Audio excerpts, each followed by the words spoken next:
All right. Hello, everyone. My name is Jahara. I'm the founder of The Nest. And this is a really exciting webinar that we have put together, as I can see from the interest from participants who have already registered. So let's get started. We're often told that as leaders, our behavior has a direct impact on our employees and on the organization and its development and growth. The way we talk, act, and lead can boost employee engagement and performance in order to fuel better business results. Great corporate leaders focus on a culture of trust, diversity, and transparency. They are empathetic, ready to embrace change, and ensure that communication within the organization is open and constant, and that diverse viewpoints are heard. Especially in times of crisis, a great leader has to be forthright with the facts and yet optimistic and forward-looking in order to motivate the people he or she leads. Today, I have with me three amazing corporate leaders, and we are going to take a deep dive into their mindsets and what makes them successful. Allow me to introduce Ghias Khan, Saira, Awan, Malik, and Akbar Ali Shah. So I'll do a little bit of an introduction, although I think they are well known. Ghias Khan is the president and CEO of Engro Corporation. During his tenure, Ghias has been instrumental in revamping Engro's strategy, culture, and global outreach, and defining a powerful central narrative for Engro Corporation that will chart its path for years to come. Some notable achievements for Engro under Ghias's leadership have been Engro's renewed commitment in the petrochemical sector, with several growth initiatives in Engro polymer and chemicals and other greenfield projects, consolidation of the management of all energy assets under one platform, with a long-term strategy of investing in the overall energy value chain.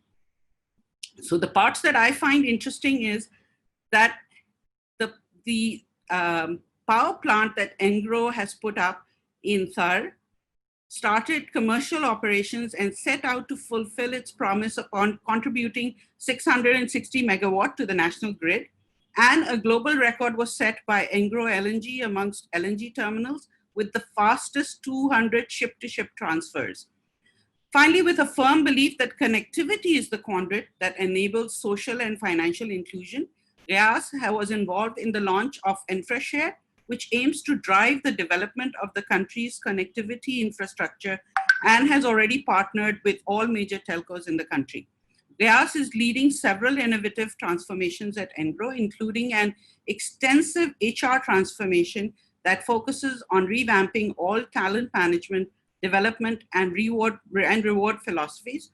In this vein, Ghias was the force behind the launch of the Engro Leadership Academy, which serves as a platform to develop effective leaders.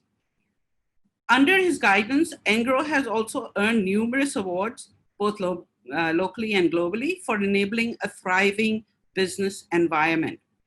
I also am told that he's quite a sportsman. He's been part of the under-16 cricket team in Hong Kong, has represented Pakistan in the junior bridge tournament, and in 2015 won the amateur singles championship at the Karachi Golf Club. Wow, quite an achievement.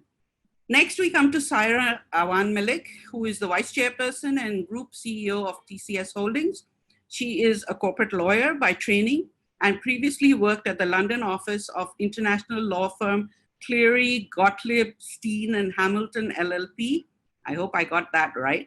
From 2009 to 2015, focusing on corporate and financial transactions, including cross-border mergers and acquisitions, restructuring, and capital market issuances. In June 2015, Saira joined her family business, TCS Pakistan, and is working to develop the international and e-commerce sides of the business. Saira received an undergraduate degree in history from Yale University in May 1999. She read law at the University of Cambridge and subsequently completed the bar vocational course at the Inns of Court School of Law in London. She was called to the Bar of England and Wales in October 2007. Saira has served on the board of the British Pakistan Foundation since 2012. In April 2013, she launched the BPF Women's Network. She's also a founder member of the British Pakistan Lawyers Association and the Pakistan International Film Association.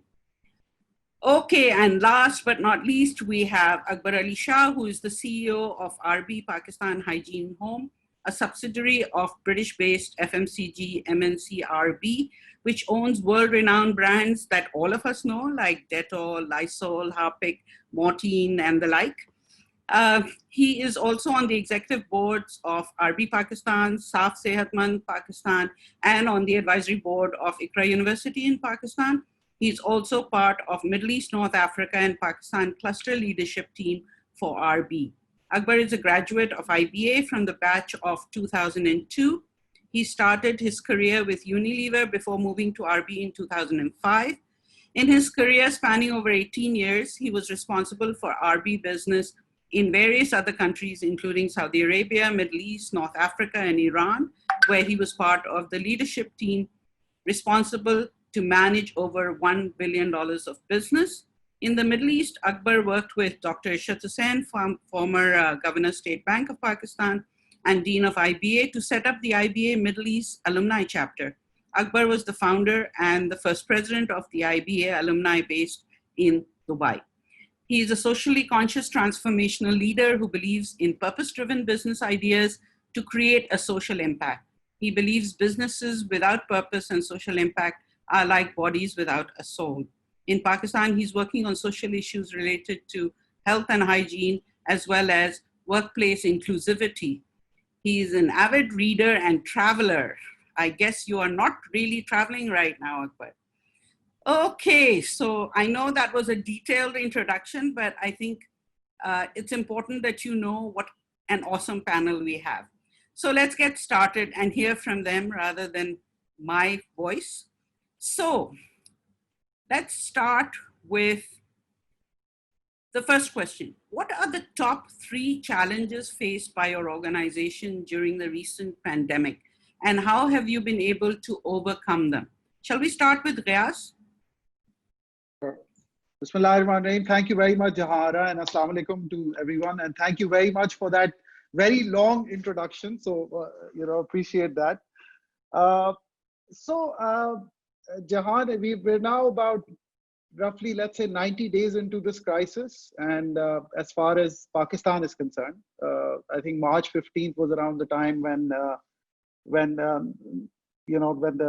lockdown perhaps started. And that was also the time when the first case was discovered at Engro itself. And I think it was the 10th case in Pakistan, but the first in Engro. So I think in terms of the key challenges, the first one really is around the safety of employees, because I think that I personally and Engro got a flavor of that very early, because the first case at Engro was discovered somewhere around March 10th, and our first thought was really around how to keep people safe, whether it's at the plant sites, whether it's at our corporate offices, or or during the time that they come to office from homes. That is really the number one concern. That was the number one concern and continues to be the number one concern. Now, obviously, we're dealing with it in different ways depending on the sites. So, for example, our fertilizer factory is in interior Sindh in Turkey. So is our power plant in Thar, and there are living facilities over there. So it's relatively easier to cordon off sort of those facilities and to make sure that there are proper SOPs on people coming in and people leaving, and then making sure that there are facilities available for quarantining people and so on and so forth, and the necessary medical facilities also. So to basically say that safety of our people is the key challenge, and doing lots of things around it to make sure that people remain safe. The second, of course, challenge was to ensure continuity of operations. So Engro operates in nearly all our businesses operate in sectors which are defined as essential services. So whether it's our power plants or LNG terminals or our fertilizer factories, the importance of keeping them running continuously for the country, I would say, is very important.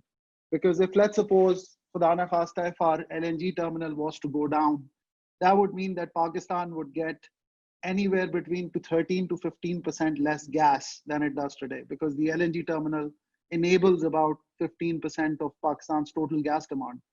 Similarly, Khuda na khasta, if our fertilizer plant was to go down, that would pose a huge risk to the food security, because we're providing more than 30% of the country's fertilizers. So it is that added burden of not only ensuring that people are safe, but the plants run continuously during the pandemic. And again, how we try to ensure that is to just to make sure that people are safe, there are proper processes, and we have redundancies built in terms of teams, in terms of whatever supplies and whatever is necessary to make sure that plants keep running. The third challenge, I would say, I'd say, Jehan, was around overall stakeholder management. When one feels, probably felt it at the start, but now, mashallah, things are moving along well. Is because when the crisis hit us, there were lots of stakeholders who had to be taken on board, whether it's our board, whether it's our shareholders, whether it's our financiers, employees, society, families, government. So it sort of, not only were you at that time trying to make sure that everything runs well and smoothly, but you also had the added responsibility of communicating that comfort to everyone. So there was, while you were also as a leader going through that crisis along with your teams, but then at the same time, you had to give that confidence to all the stakeholders around you that inshallah, our company will pull through. And I must say, what really worked for us was the tremendous alignment and the great relationship that we have as a management team with our boards, with our shareholders, with our with our chairman, vice chairman. So it's everyone sort of pulled together in the same direction, and I think that's what worked for us. So I think these were probably the top three challenges in this crisis.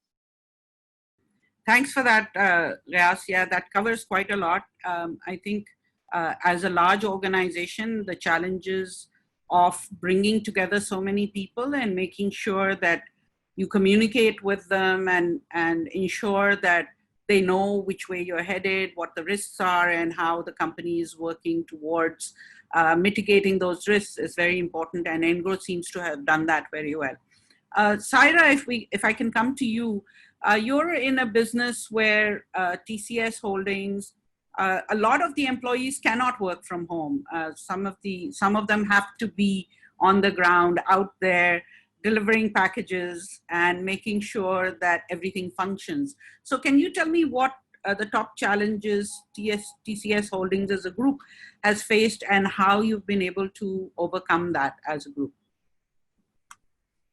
Ji, Assalamu alaikum everyone. Thank you for the question, Jahanara. So there's a lot of overlap, I would say, with what Ghias has said, the sort of issues that big organizations face, but you're right to point out that TCS has its own unique set of challenges. And just to put things in context, I mean, TCS is a 37-year-old company that has operated through rain and shine through the length and breadth of Pakistan. So, we're a 24/7, 365 business. We operate at the grassroots level, very integrated with all the communities across the country. So we're really used to dealing with all manners of crises, be they political, economic, natural disasters. We've sort of worked through them all. So, to that extent, there was a certain level of preparedness. Having said that, this was, of course, different. And, on a personal level, I would say it was, a real test of leadership. Our first task, of course, was to ascertain, what exactly is the scale of the problem. And that goalpost has been changing constantly, as everyone knows. But in terms of the top three challenges, I would say the first one for us really, as I said, because we're an operational business, how do we continue to stay operational and really continue to deliver the essential services and connect and move the essential goods through the country? So operationally, that was the first main issue that we confronted, getting all the necessary licenses and permissions in place, etc., which happened fairly quickly. And, we were able to, reassign, redeploy our people quite effectively because, again, the advantage of operating a company that is spread out across such a large network is that we already deploy management and communication strategies, to be able to deal with our employees, etc. So in that sense, it was relatively, whilst challenging, we were able to do that quite quickly. The second, I would say, major challenge for us was, of course, our customers, who are the front and center of our strategy all the time. Our major customers had their, supply chains disrupted, and, we really tried our best to plug those gaps and to help them be as flexible as we could in our models, and really sort of stepped up, particularly on the healthcare side. And, we can talk more about that later. The third main challenge, of course, is our employees, because the safety of our employees is paramount to us, and they are really out in the field delivering, dealing with people. We have large operational hubs. We immediately had to implement, SOPs and social distancing guidelines. And, we followed all of those, including, for the sake of our customers, of course, guidelines around health and safety at our express centers, the couriers who were actually going to deliver packages. So, these were the top three challenges. But, I think in some ways, whilst there were lots of fires to be put out, I think it was a humbling experience for me to see the resilience of the platform and to see how quickly we were able to deal with these. Terrific. Yeah. I mean, if you're able to manage, if you're able to identify and then get things going, and especially communicate, as I said, when Ghias was speaking, that the communication between you, your employees, your vendors is extremely important, and that you've been able to do, then the challenge becomes less of a challenge. Akbar, over to you. So health and hygiene, extremely important in this time, especially. And I think the demand for your products probably shot through the roof. So I think the supply chain management, obviously, being able to provide those products at the speed at which they were being demanded, that must have been a challenge. You would also be classified, I think all three of your organizations would be classified as essential services. So tell us, what were your top three challenges and how were you able to deal with them? Sure, thank you very much. Assalamu alaikum, everyone. A little bit about RB, just to put the context in terms of complexity and the business that we engage in. We have been operating in the country since 1957. And we always have been into health and hygiene. So in one way or the other, we were always contributing in that sector. It's a very purpose-driven business where we envision a world which is cleaner and healthier. And with that vision, everything that we do is, part of that vision. When the crisis hit, to be honest, I guess, as everyone else has shared, the first, reaction was about health and safety of our people. And when it comes to RB, it was not about just people on the floor, people in the factories, people in the warehouses, logistics. We have a very complex business. We have around over 300 distributors, sub-distributors spread across the country, catering to around 200,000 plus grocery stores. So our issue was also the fact that consumers are looking for our products. And they depend on these products to stay safe and healthy. And how do we ensure in that particular context that our products reach to those people when there's a huge demand, while we are in crisis as well as everyone else? We are also facing those lockdowns. We are also, part of the big macroeconomic picture. How do we ensure that continuity happens? Now, I'll tell you, the level of concern there was. I received a call from President Alvi on one fine evening, asking for supply chain and how geared up you are, for the next 3-4 months. So this was the level of concern, and how do we continue? And the challenge, of course, is that you can't be as efficient as pre-COVID world with all the social distancing and SOPs that you have to put in place. And also the fact that we rely on multiple vendors across the world to source our raw materials. And the challenge was that, I give you one example, China was under lockdown for 2-3 months. And in those 2.5 months, we could not source our products or source the raw material. Now we had to airlift those, which increases the cost significantly. We have to move those planes. Once the plane reached Dubai, we got to know that Dubai is closed. And then we had to figure out, is there any flight through which we could get that cargo, cargo could arrive in Karachi. So it's a very complicated supply chain that we had to manage. So this was on, on the health part. And obviously there is a whole list of, measures that we took, not only for physical health, but also for the psychological health. Because now we are in a zone where people have been working from home for the last 3 months and probably for the foreseeable future as well. So how do we make them comfortable psychologically? So there was a whole list of measures that we came up with. The second one, as Ghias also mentioned about, it was more about economics. How do we keep going? How do we make sure that the networking capital remains in place? How do we make sure our vendors, their networking capital is in place? They keep going because, it's not just us. We are all linked. If things are not happening and, our vendor goes down, we go down. So it was more around the economics of that. And the third one, Jahara, was about how do we have to transform in the post-COVID world, and even if it means, midterm within the COVID world, because the way we see it, the viruses and germs are not going away. In the last 10, 15 years, there was MERS, there was H1N1, there's all sorts of things, bird flu that we have seen. So after every 3 years, 4 years, there's something of the other. So it's just a matter of time that, something else gets discovered. So it's a big social reset that is going to happen. And therefore, in that context, how do we get ready? So yes, we're doing well for now, but the crises are not over. It's a very evolving situation. Nobody has, I would say, a competitive edge. And if 1 month or 2 months have gone good, but the fact remains that the big macroeconomic picture remains bleak across the world. And therefore, we need to be ready for bigger crises coming ahead. So yeah, so my 3 would be health, economics, and transformation. Okay. So moving on, I think what we've seen through COVID-19 is that it has created a whole new paradigm for human resource allocation. So you have some people, some part of your workforce working from home. You have some who are working out for Ghias and you, Akbar, working from plant sites. And then for TCS Holdings, some of them would be working out of administrative offices.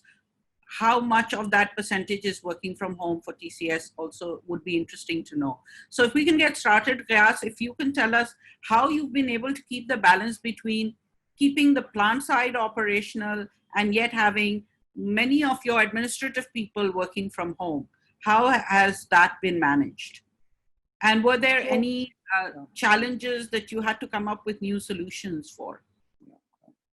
So I really like how Akbar started, and because there's some commonality between RD and Engro, is that we all get motivated to go to work because of the purpose that we serve, and for us also that's what really pushes us, that we want to solve the pressing issues of our times that our country is facing, and that is what motivates us to keep going. Because it's important to say this. It's not just motherhood statements, but that is really what motivates us to do things that we probably won't do otherwise. So in terms of course, at the plant sites, Jehan, it's just making sure that the entry points are there are proper SOPs there. There are proper medical facilities which are provided, and so on and so forth. And so it's just more of what I said earlier. When you talk about work from home, thankfully, what really worked for us was our business continuity plans and our technology.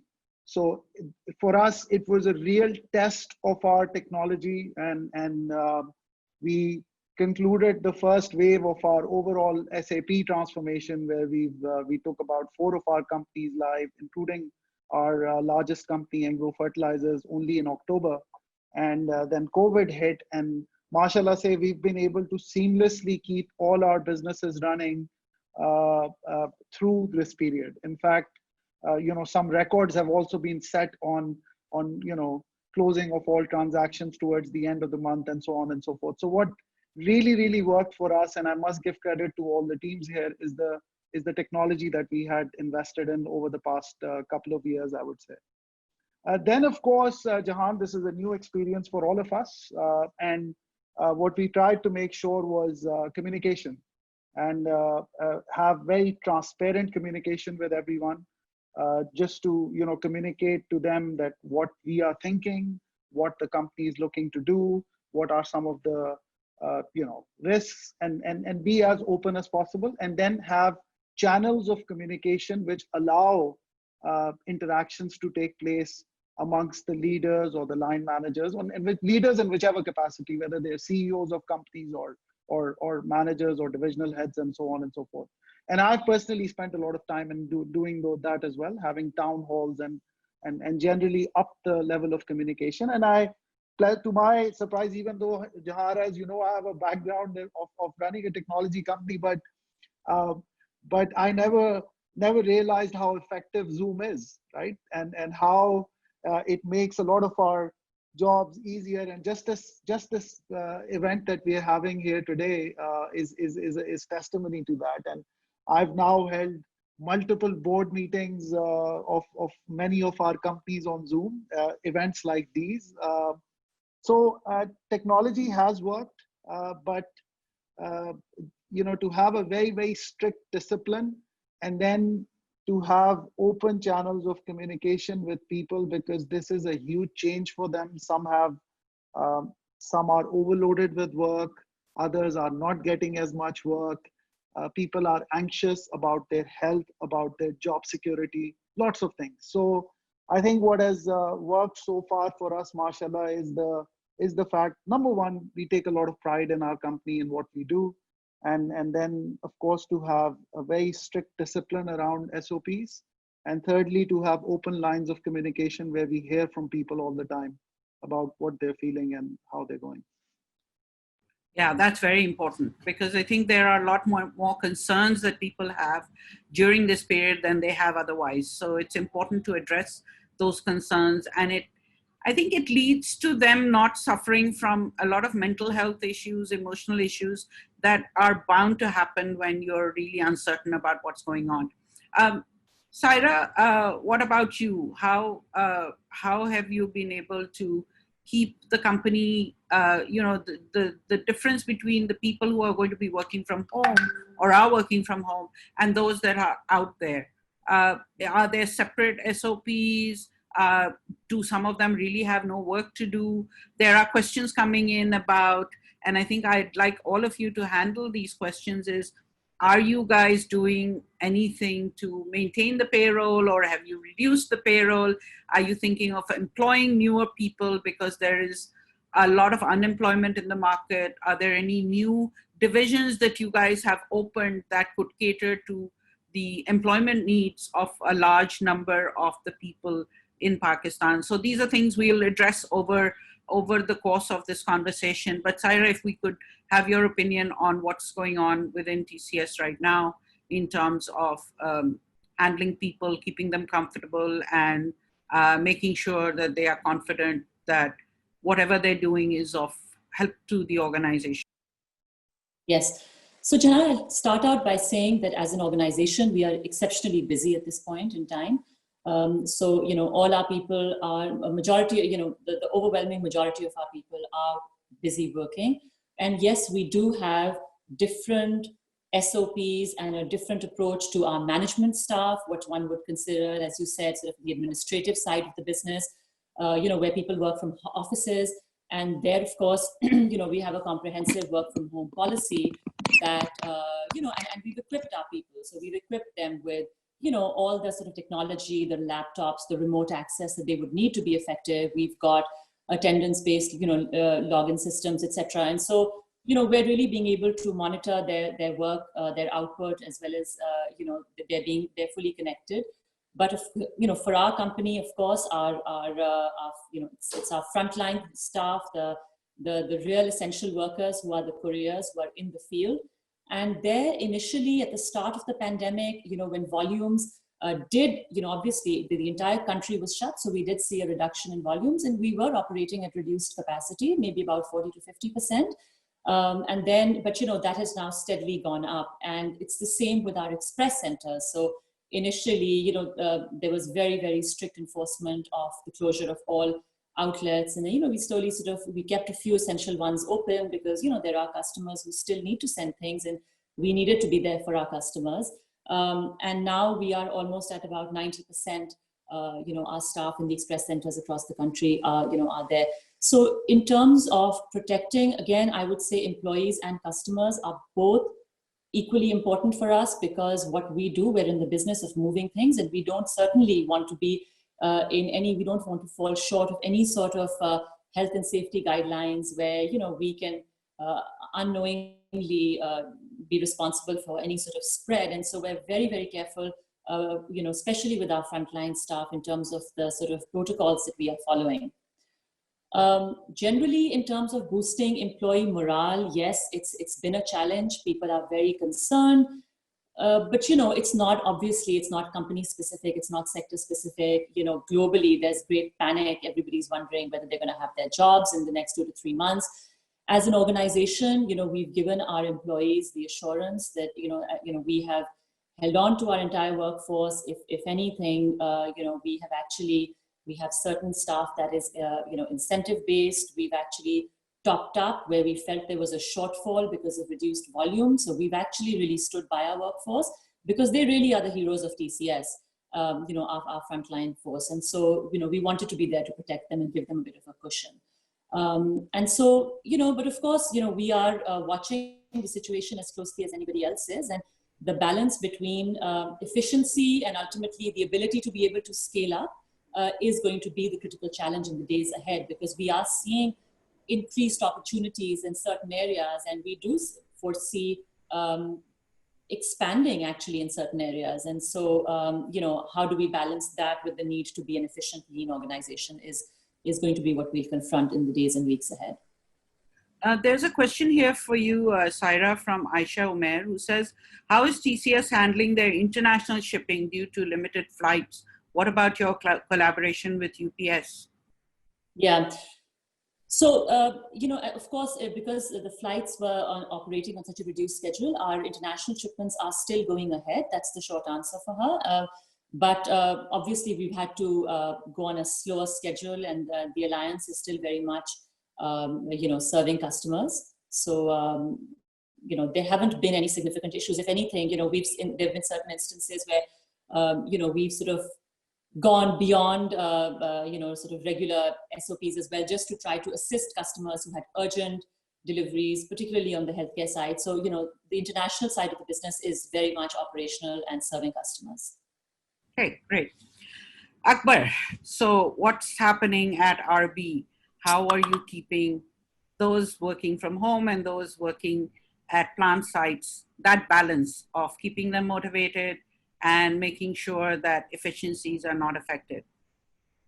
Right. So Jahara, the way we did it was we looked at what are the essential tasks rather than talking about essential roles, because we were, a bit concerned, how the connotation might be taken.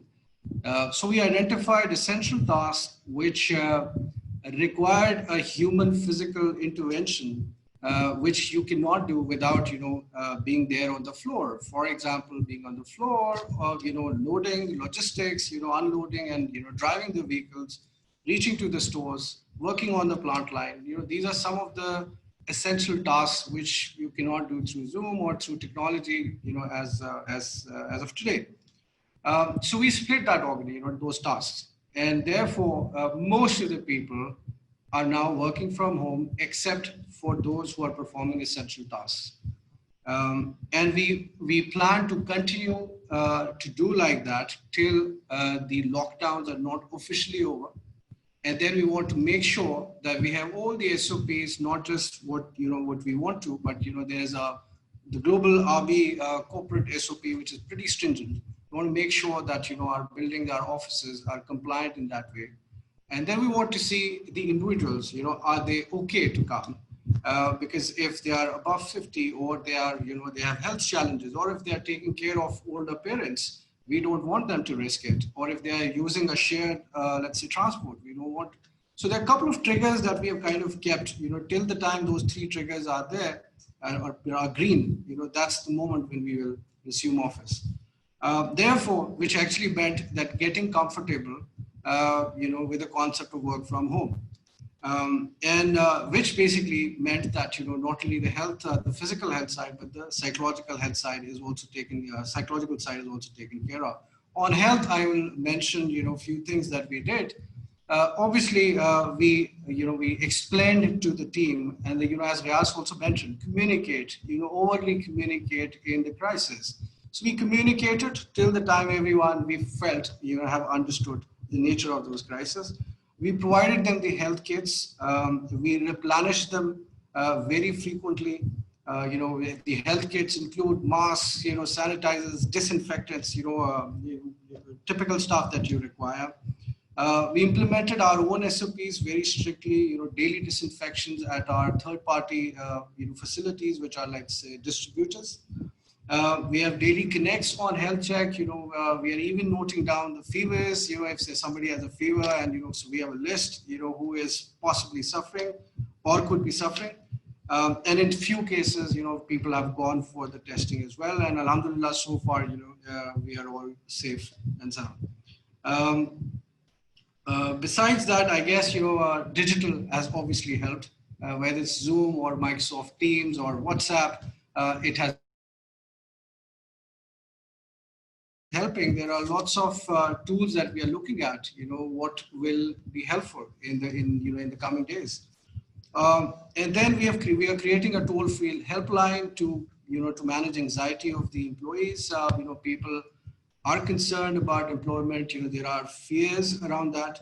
So we've been overly communicating around that as well. We have not only not laid off anyone. In fact, we continued. There were a lot of contractual employees that we had where the contracts were expiring in March. And the moment crisis hit, the only reason for continuation was the crisis. We did not want to discontinue any of the employment, even temporary ones. And we've taken around 150 people on board, which was supposed to go off from March. We are continuing to date, and we do not intend to lay off anyone. We are expanding. We are on a good side of the curve in that way. We are expanding. We are increasing our production capacities, looking at manufacturing footprint to substitute some of the imports, and therefore, we are expanding in various functions, and we continue to do that. Okay.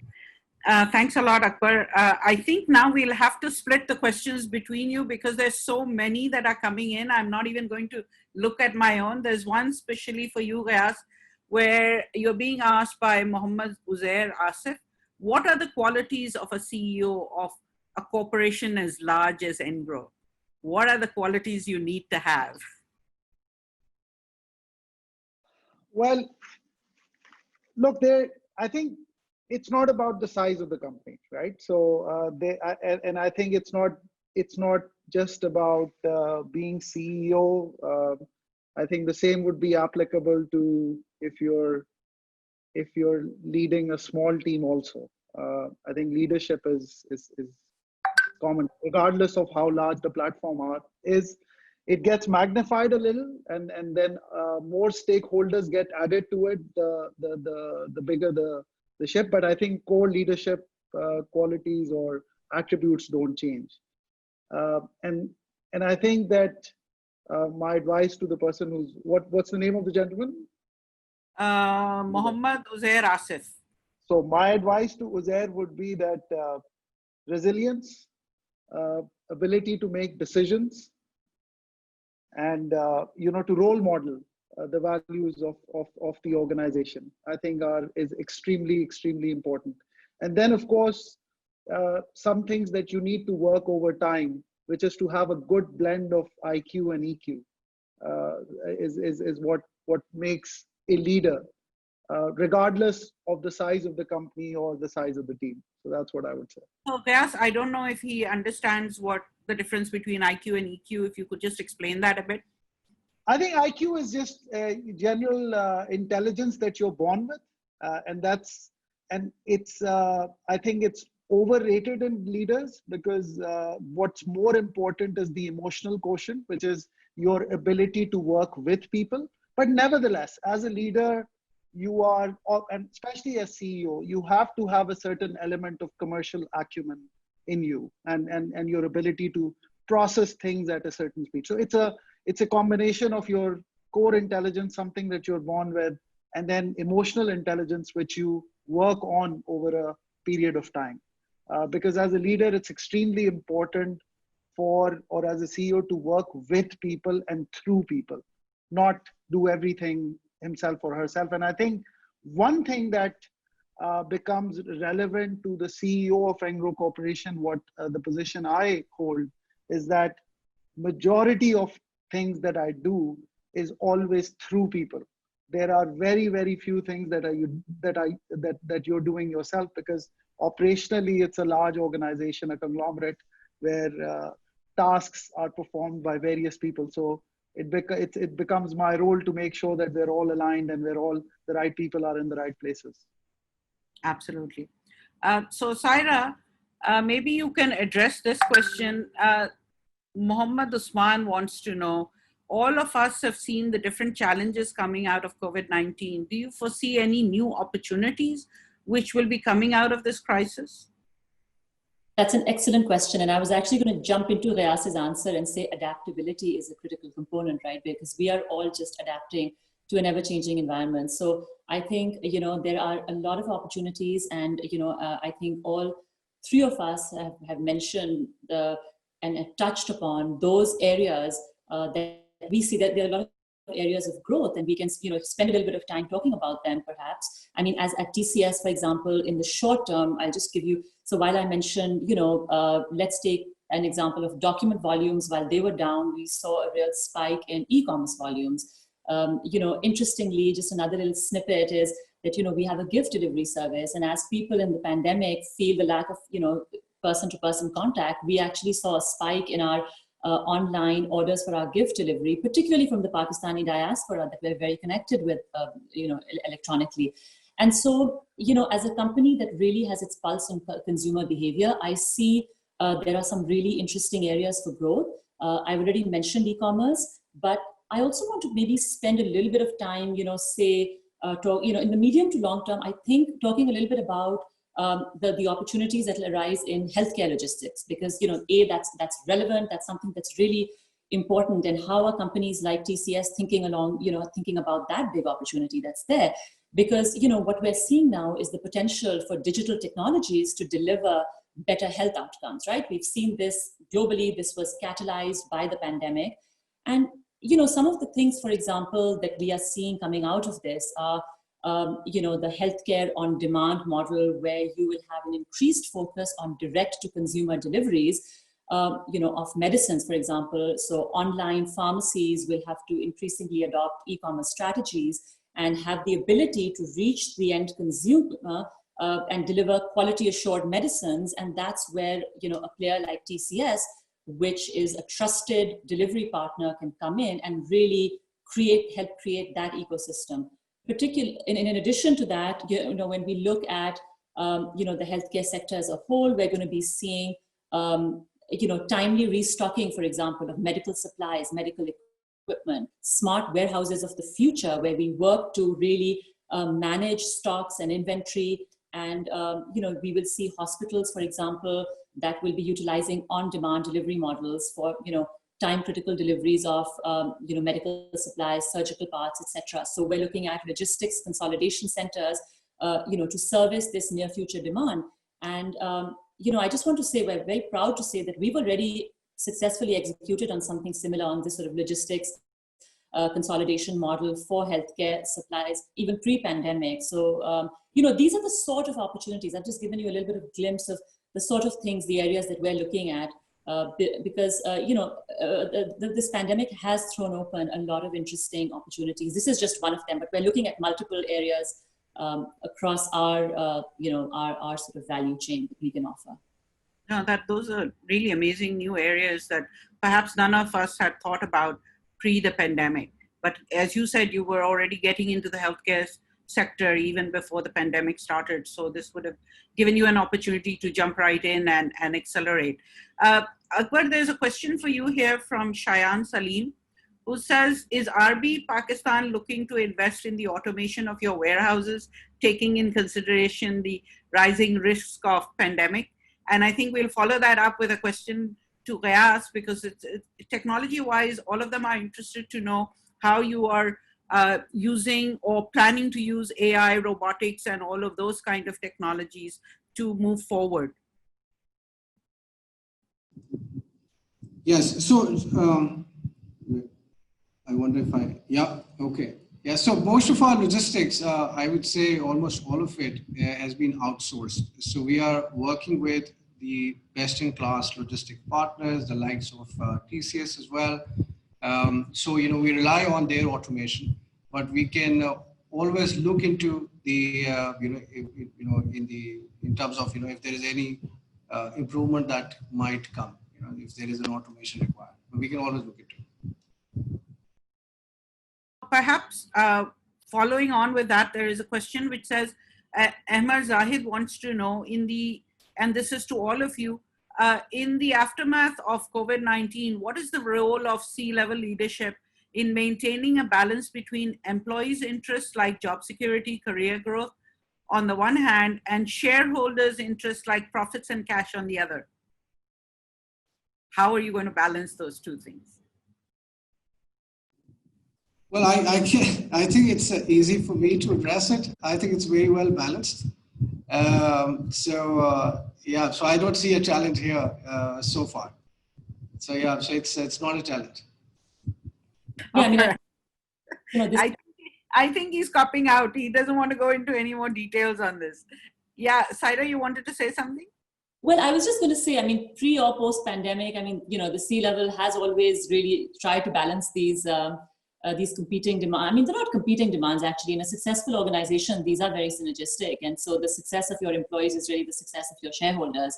And, so far, as an organization, TCS has done well on that front. I don't think we've had any, major challenge. Of course, it's an ongoing challenge, and we need to, as we talk about increased innovation and moving towards maybe more digitized, automated models, these sort of frictions are likely to arise, but that is always the role of the C-level management, right? To balance those.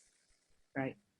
Ghias, the technology question is, sure. So, sorry, Jehan, you were saying something? Sorry. I said, what is Engro doing? Are you implementing any new exciting technologies using AI, robotics? You're a tech person yourself, so I guess the question is really for you. So technology is, the role of technology is now multifaceted, Jahara, as you would know this better than others. We are a group of companies, and for us, the first need that we felt was to bring everything on a singular platform, because that would enable a lot of efficiency. So over the last year and a half, we have embarked what is perhaps the largest SAP implementation in Pakistan to date, where we're implementing SAP, and it's going to be a single platform for all our companies, which will then enable us to take advantage of that, whether it's in central procurement, whether it's in movement of people from one organization to the other, financial reporting, and there are several enhancements that come into play. The second, of course, is in our communication, and that is something that we've been able to experience in this particular crisis, and we're making sure that there are enough tools for collaboration that are implemented, which help us, work together as a group.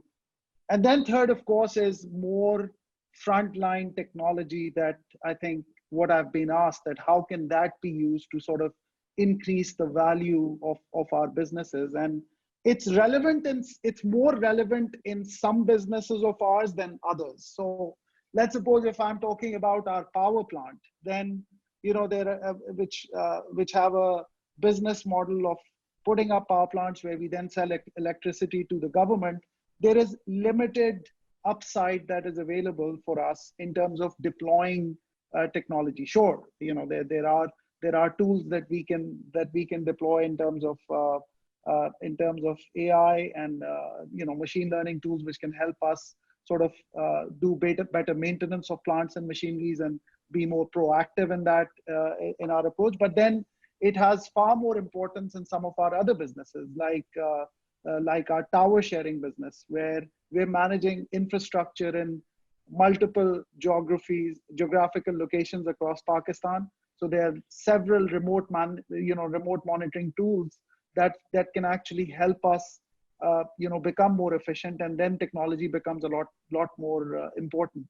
So slightly longish answer to the question that technology is the means to an end, and clearly in some of the businesses it will be far more important. I think in Saira's business, and it's really good to hear all the good things that TCS is looking to do, is critical. It's mission critical to have the best in class technology. But in some of the businesses like ours, in some of our business like the LNG terminal or the power plant, it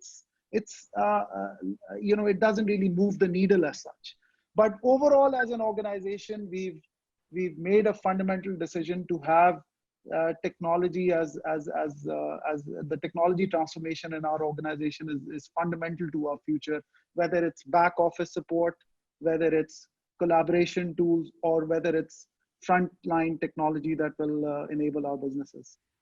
Terrific. That's great. So I just would like to add a few points here. We globally have signed up with an incubation center in the UK. It's called the Founders Factory, which is working very closely, where we have people gone on a secondment with that incubation center, working on various startups as we speak. I personally believe that when we are now talking about transformation, it's not going to happen without technology, clearly. Like Ghias has mentioned, it does not start with the technology. It starts with your problem. Which problem do you want to solve? How big is that problem? And if I talk about in the last 3 months, I'll tell you, we have started working with over 24 startups, and they are mostly with the GTM, the go-to-market. There are so many, I would say, aggregators that have come across. From I can name few. So it's Kareem and Jugnu and the likes of Order Call, which basically you don't have to really go to the store. We are working with Bazaar, who has just got some seed investment a couple of days back. We are working with Alibaba on a B2B. We've done some work with Facebook, on their pixels. So we are actually exploiting now TikTok. We're one of the first one who are actually working with the influencers, and we're looking at how can we sell, do the live stream and use live streaming to sell. And that's something that people can do it from their homes, sitting at their homes, and they don't really have to do a social contact in this case. So I guess technology is all over. So that was going to be my next question. How are all your organizations, or are they working with startups within Pakistan and also technology companies like Facebook and Google and what have you? And are there opportunities, because we have a lot of startup founders who are joining us for this webinar, and they would like to know how and what they could get involved in with your organizations. So Saira, are there opportunities for startups within TCS Holdings? I'll just make the first point of principle, which is that TCS as a company is there to enable startups. And our basic mission is to allow our customers, help them achieve scale, because in their success lies our success. So in that way, we are very synergistically aligned with the entire startup ecosystem. And, we have a senior member of our team who is very closely linked with your initiative as well, and works very closely with a number of startups. So the short answer to your question is that TCS, I would love for people in the startup world to come and engage with us more. We're already engaged with them, but we can up that certainly. I just wanted to comment a little bit on this point. Well, it links with the technology and the startup point. And, you know, as in the pandemic, what we've seen is that consumer behavior has shifted online. And I think it's there to stay that way, particularly when we talk about, you know, consumer spending habits, etc. And I think what a lot of startups and particularly e-commerce players are going to be realizing is that the real obstacle or the barrier to growth is not necessarily marketing their products to the end consumer, but it's going to be actually delivering those products, because consumer demand is no longer the obstacle or as big an obstacle as it used to be. And that's really where a player like TCS comes in. And, you know, I constantly field queries from very small players who are operating, they've come up with innovative, interesting, consumer-driven sort of products, and they're looking to scale up, but they don't find those reliable delivery partners who are able to help them on that journey. And, you know, I really would encourage the entire startup community to think of TCS as such a partner, you know, to offer them that, to help them grow. Another thing I just want to say is that, you know, when we think of technology, you know, as you know, Pakistan is not, you know, we have to be a little careful when we talk about technology. We're not necessarily at the level of the cutting edge technology globally in terms of, you know, drones, etc. We will get there very soon. But the point I'm trying to make is that, you know, from our perspective, it's very important that we, you know, do a lot of process re-engineering. So, you know, the technology that we need to create internal efficiency so that we can pass on the benefit of that to our end customer, that's a huge focus for us right now. That's what we're using technology for. The other thing I would say is that, you know, for us, the end consumer, we are constantly in touch with the end consumer, whether he comes into our retail centers, whether it's somebody that we're making e-commerce deliveries to, and we are using technology to make that person's life more convenient and tech enabled. So whether it's a better way of tracking your parcels, a better way of communication before an e-commerce delivery, you know, lands at your doorstep. At our express centers, you know, we've now enabled payment mechanisms that are linked with all the main fintech sort of payment integrators, etc., and aggregators. And so as a company, we are using technology not just to enable ourselves to create those efficiencies and to help our customers, our partners to reach scale, but also to help the end consumer become more sort of reliant on technology for a reliable delivery service. Terrific. No, you're quite right. Technology should, in itself, is nothing unless it's providing some sort of convenience, some sort of efficiency. Ghias, I'd like you to slightly touch on whether Engro Corporation is working with startups, would like to work with startups. But in addition to that, I'd like all of you to then cover another question that's come in from Shireen Mehri, who says, while the pandemic has affected all stratas of global society, how do you envision supporting female participation in the workforce in Pakistan moving forward, seeing they are a heavier impacted group globally?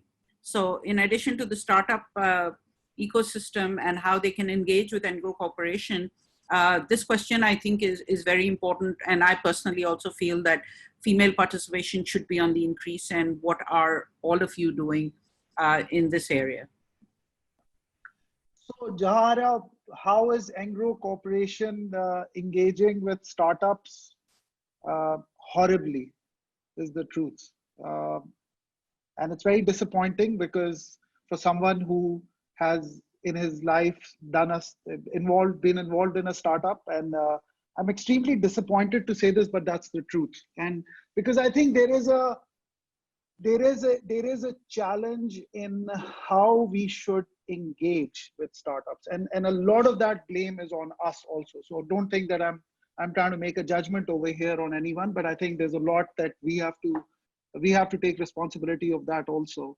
And I think it boils down to our ability to share the set of problems that we're trying to solve, right? So unless and until there is a platform on which companies like ours are open enough to share that, look, guys and girls, here are the set of problems that we're trying to solve. How can you help us? And unless and until we do that, the startups will not be able to identify clearly the problems that their products and services are to solve. So I think that I think that we need to do our part in enabling such platforms where such conversations can take place. So we can and help it's So wonderful, wonderful. this Yeah, is wonderful. exactly something that we have been talking about internally, that, we need to create a platform where people like you can put your problems, and then startups can offer solutions, and you pick the best solution that works for you. So if we can work with you on that, that would be great. No, we would love to. So there is a we believe firmly in startups and entrepreneurship, and but unfortunately, Jahara, the truth of the matter is that we haven't done enough, and there's a lot of room for improvement there. So we'd love to engage with organizations like yourselves, and we'd love to work with startups. But there's a lot of work that we need to do, and to engage with them. So that's one. On the gender diversity and opportunities for our female workforce, again, being an industrial conglomerate, our gender diversity is very low, and it has a huge room for improvement, and it's a huge focus of mine also going forward. And I can only say that the whole, the fact that not only does it require us as business leaders at Engro to make sure that we create environment and give facilities which promote gender diversity, and there's a lot of work that we've done in this area, but I think work from home will enable a lot of the working mothers, and because, let's face it, women have that additional responsibility, and we as employers, we have to facilitate them, and I think that the technology era that we're entering now is going to further push that, and we look forward to it. So as an organization, we believe that there is a lot of room for improvement in terms of gender diversity, and we firmly believe that technology and what this crisis has taught us is going to help. Thank you. Akbar, what about your organization? How, what percentage of your workforce is women, and how are you looking at increasing that number? What are the kind of opportunities that you have within your organization for women in Pakistan? Sure. So Jehan, I'll just close the last point around the technology. We are very much open. There are so many problem statements that we are willing to share with the startups, and we would love to see, if there is a solution that they can come up with. Great. Moving on to the women empowerment, we have a very clear targets. There's something that we work, religiously, more like our financials. And we have a program, we call it DARE. It's about, attracting, developing, retaining, and empowering women. And we today stand at 25% of, 25% of my workforce is women, as consists of women. And that means, on the floor, in the factory, there is no area, no function where there's no female. Even in the leadership team, we have 25% female representation. So I think we are there, but there is a long journey, So as a corporate, as an entity, we have been, I've been personally working very closely with the Women on Wheels. We launched it in Karachi. We were the first corporate sector company which reached out to Lahore when it started off in Lahore. And now we have a brand which is, sponsoring that initiative. Though with the COVID-19, obviously it's a challenge now. But anyways, so I guess, the intention is very much there. And, we have some numbers to talk about. Yeah, you need to aspire to make it at least 50%.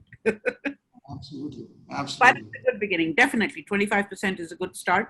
But yeah, I'm glad that you're looking at increasing that number and looking at various areas of your workforce where you're looking to involve women. Saira, what about within TCS Holdings? Janara, this is a topic that is very close to my heart. So I would love to talk to you about this. I think, first of all, when we talk about even at the leadership level, so I feel very privileged and honored that I'm leading a company. It's a female-headed logistics company. The issue with the sector, unfortunately, is that it doesn't tend to attract too many women. Having said that, we are actively encouraging recruitment, and I would love to, at the senior level and through management, I'm really pushing for hiring more women, even if they are not necessarily in management roles. There's a lot of scope, so we're pushing for that, absolutely, because it's something I feel very strongly about. I think the other thing to note is that TCS already does have programs such as work from home programs. Particularly, we've got certain areas of business which lend themselves very easily, such as our call center staff. A lot of them, even before pandemic, were actually working from home, and majority of them are mothers who have taken a break from active employment, etc. So it gives them a good source of income. So we're already promoting that, and it's been an integral part of our system. And thirdly, I just want to say, as a business, we are looking to develop products for female entrepreneurs, and I'm very focused on that as well. I think there's a lot of female entrepreneurship that we see all around, and as I said, delivery partners, reliable delivery partners, are what most of them need to reach their end customer. So we're really keeping that mindset of how do we actually enable women who are trying to set up small businesses, how do we reach them across the communities, whether it's rural communities, but also in urban communities where we're seeing this sort of mushrooming of female-led entrepreneurial ventures. So we're really focused on developing products for those female-headed small and medium-sized businesses. So I don't know why, but Ghias, a lot of people want to know if Engro has any plans to work in the health sector in the future. Jehan, actually, three questions being asked, exactly the same question. Look, Jara, we have 4 identified verticals that we're operating in at the moment. That's food and agriculture, petrochemicals, energy infrastructure, and connectivity. So as of now, these are the 4 verticals where we're looking to grow. But there's always new sectors that we look for as opportunities also. So not at the moment, but maybe down the line. At the moment, we're very much focused towards these 4 verticals. Okay, and as a second question, how does your organization work in developing leaders within your company? Because there is a question whether leaders are born or developed. So which is the one that you believe in? Are they born, or can you develop them? And if you can develop them, if they have the initial elements that are needed in a leader, what do you do to develop them throughout the time that they are working for you? This is a very difficult question, Jahara, right? So here's what I believe. There are certain elements that a leader has to possess in his or her personality, right? So whether it's, as I mentioned earlier, whether it's resilience, whether it's the ability to take risks, and whether, as Saira very rightly pointed out, it's adaptability. And those have to be part of an individual's, persona, right? And what makes that, right? So personality is shaped by your genes or by your early upbringing, as we all know. So the first formative years of a person, first 7 years or 10 years or what have you, that along with genes is the real determinant of what your personality will be made of. So I think some elements of leadership have to be part of your personality, like resilience, adaptability, risk taking, and patience, and so on and so forth. What an organization can do is sharpen those elements. So the ability of the organization to identify people who possess these traits, and then the ability of the organization to develop them further. I think that's what one needs to focus on. So can we sort of instill resilience in a person? No. I think that's a part of an individual's personality, or risk taking for that matter. those are not things that can be taught. And then what the organization does is, or what we try to focus on is that, okay, here are the attributes that we would like to have in future leaders. And then have a performance management system which enables you to identify those traits. Because not everyone can be a leader. Everyone should be given a chance for leadership, but not everyone will be a leader. That's just reality. So the ability to identify those traits and then the ability to work on them. And I firmly believe that, you can't be good at everything. So rather than work too much on people's development areas, what we like to focus on is that get people to do more of what they're good at. Far more time is spent in, people working on their weaknesses or their development areas. And a little bit is important, but I think a lot more time needs to be spent on giving them an opportunity of what they're good at. So identification of those traits which come from your personality, which is a function of genes and your early upbringing, and then the organization's ability to sharpen those areas and to apply them in the company is what we like to do. So tell us a little bit about this Leadership Academy. So what happens at the Leadership Academy? Jahara, this has been established in partnership with McKinsey, and it sort of links back to how we rate performance, what are the leadership traits that we evaluate people on, and then what is our responsibility as an organization towards people who, let's say, need certain attention in a particular area. So this particular academy is all around leadership development. So it's not technical or it's not functional, but it's about what interventions need to be made in the life of a junior executive, an executive in mid-career or even senior, on how to help them become a better version of themselves. And this is where we're really bringing in techniques where people have time to introspect. That, okay, this is, show them the mirror. This is what a person is good at, not so good at.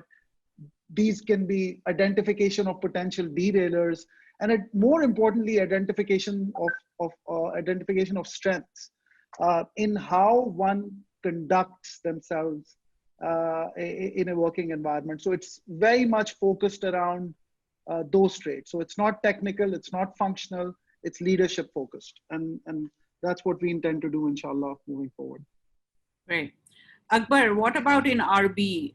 How do you identify and develop your people as leaders? Sure. So Jehan, we have a very robust program which starts with what we call management training program. And it's been going on for the last 20 years. We reach out to the business schools, also engineering universities, NUST, IBA, LUMS, all the names that, we generally know about. Typically, the graduating classes, they start applying, there's a very robust screening that goes, that they have to go through. And eventually there are, the top 20, which we pick and we offer them internships. And that internship then determines, whether they can get into a management training program. Typically our success rate is 50%. And what is interesting is that management trainees of last decade are now business leaders across the world within RB. And it's truly, truly global. It's not just within the country. What we thrive on is when we hire, we empower people completely. When you empower a youngster and you know there is agility there, all you are waiting for is to see the results, and you are waiting for a sustainability of those results.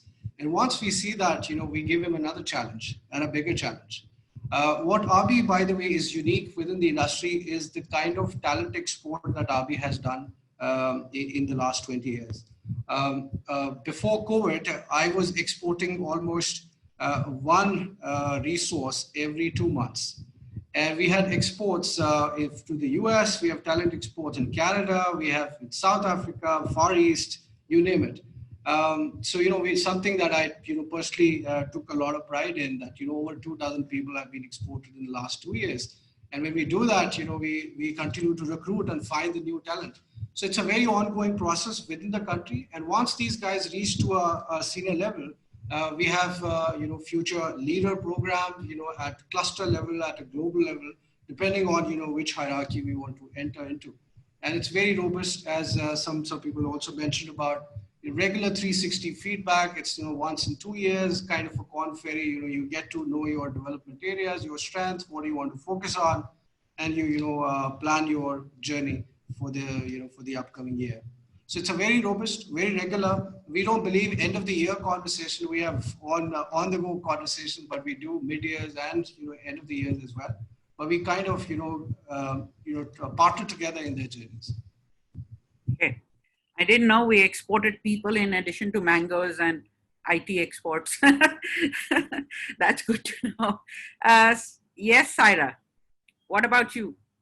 Yeah, I mean, I think, listening to Ghias and Akbar, of course, I would say that as a company, TCS, perhaps the one area that I feel in the last few years we have fallen a little bit short is a formalized training program. However, having said that, I think training is one element. The other, as Ghias also mentioned, is giving people the right opportunities.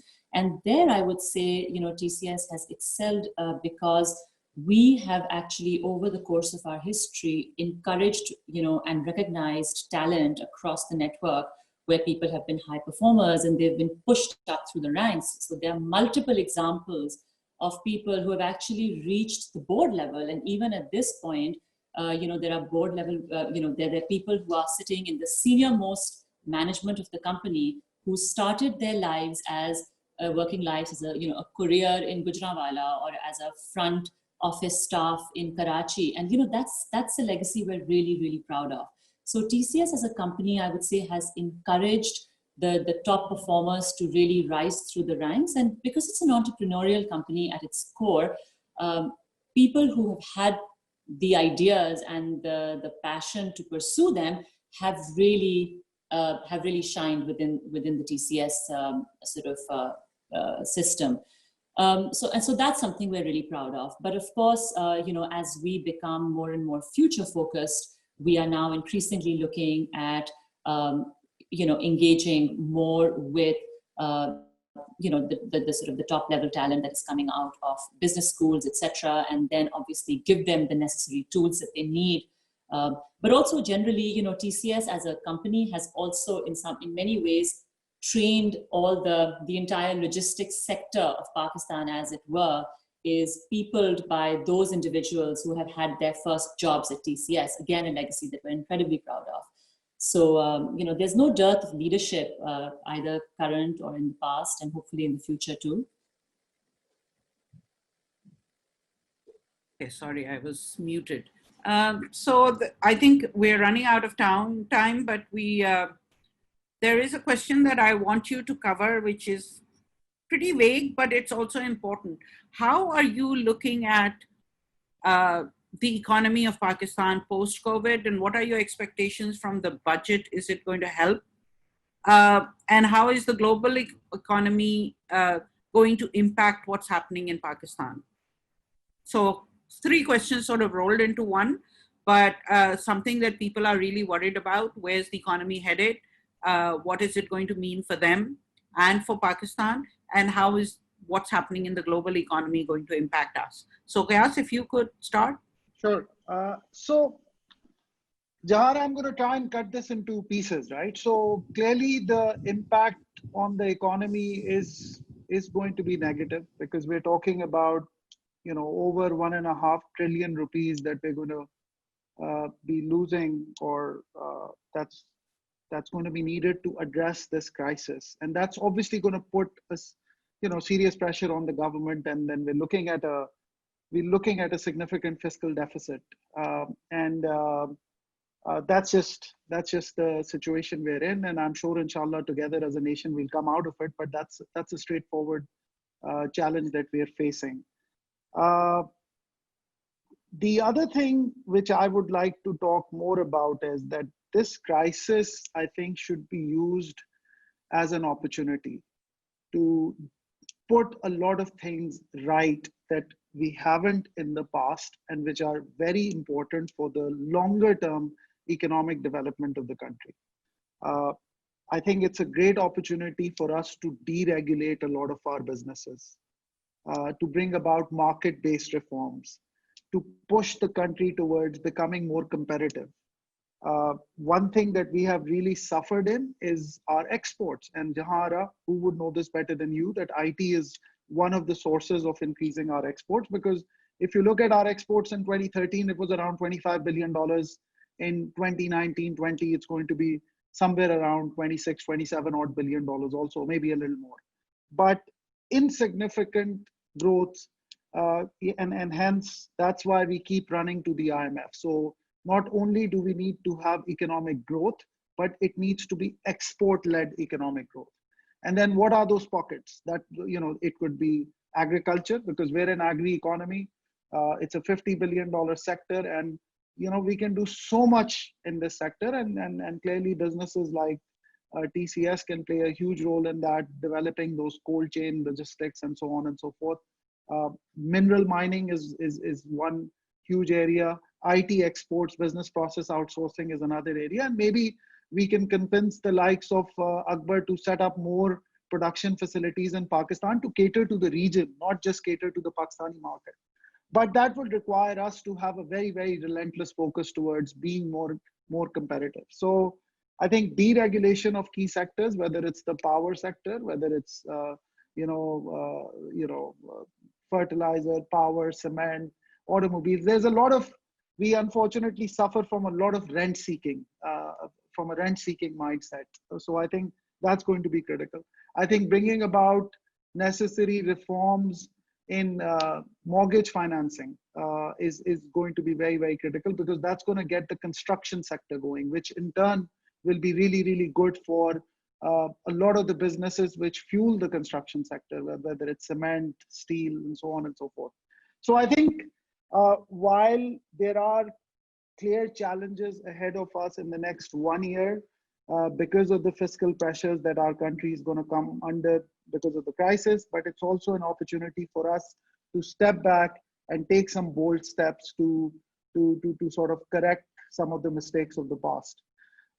And I think that in terms of the global scenario, clearly because of demand contraction in some of the in the European and North American markets, or markets overall, our textile sector may come under some stress.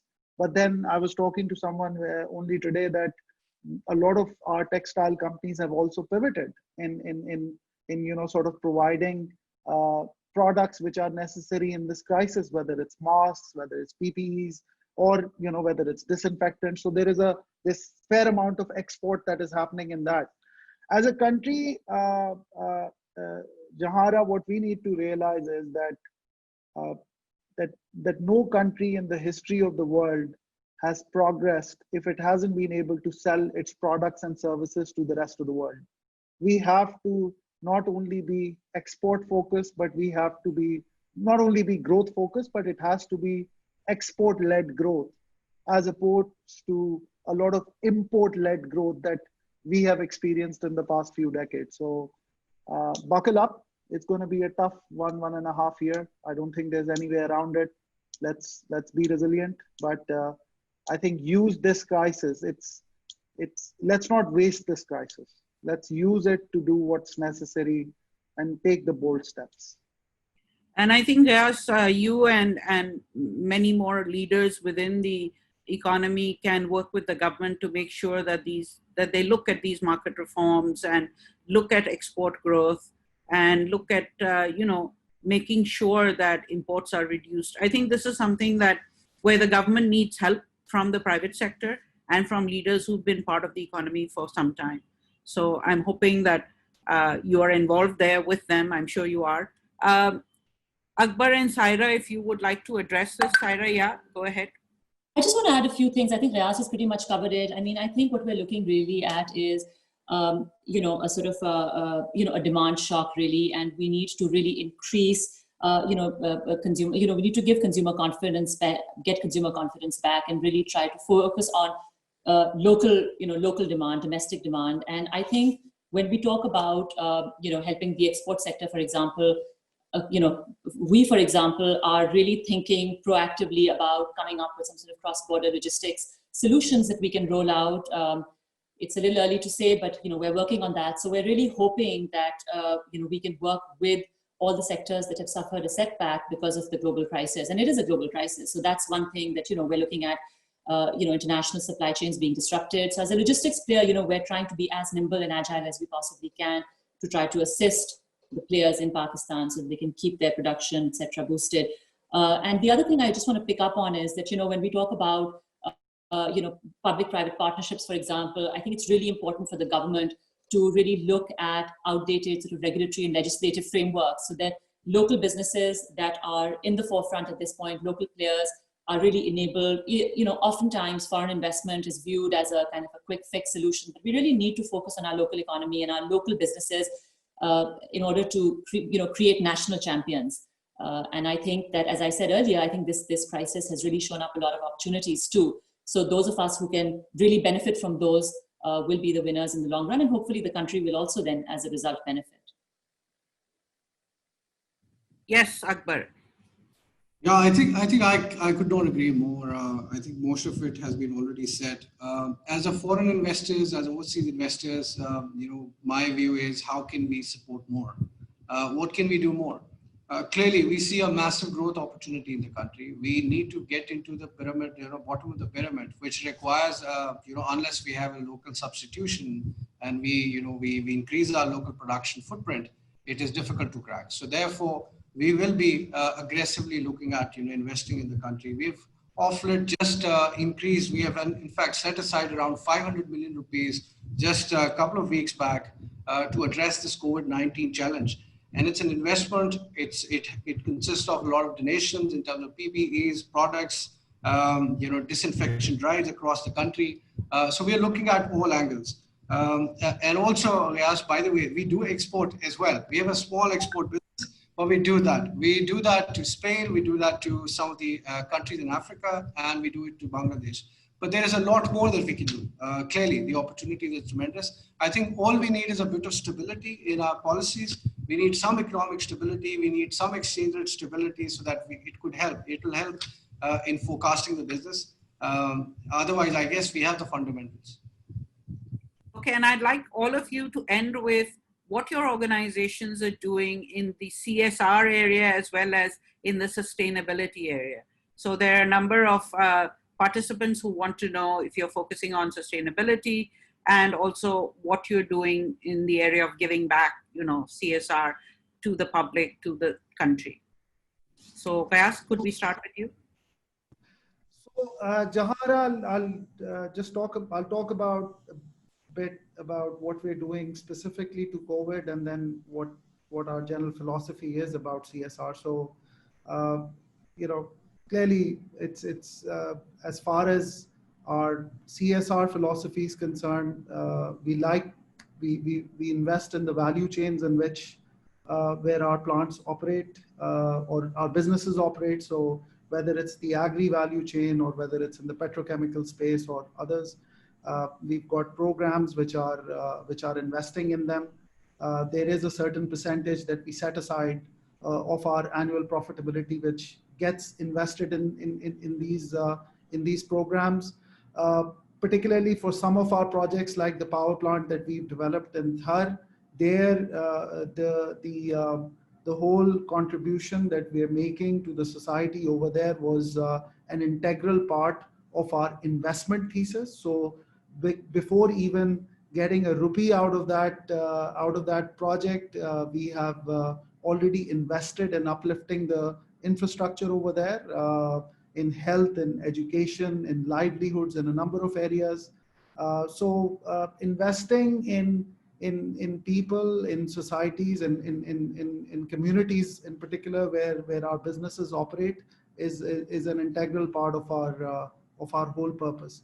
With respect to COVID-19, and here I really want to talk about an inspirational move that our chairman, Mr. Hussain Dawood, made. So we announced ₹1 billion that we will invest in, or we will invest in multiple areas, whether it's in prevention, testing, providing of healthcare facilities or livelihoods. And of course, it's an evolving situation.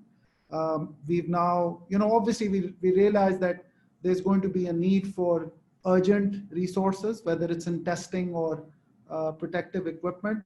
But then this crisis is going to linger on most likely for a couple of years, and hence what role we can play in addressing some of this crisis will also evolve. But 4 areas that we've identified, as I mentioned earlier, in terms of providing, in terms of testing and diagnostics, protective equipment, healthcare facilities, and then of course livelihoods. So ₹1 billion is what we're doing as of now, as far as COVID is concerned, and then investing in the communities where we operate and in the value chains our businesses are in is how we treat CSR.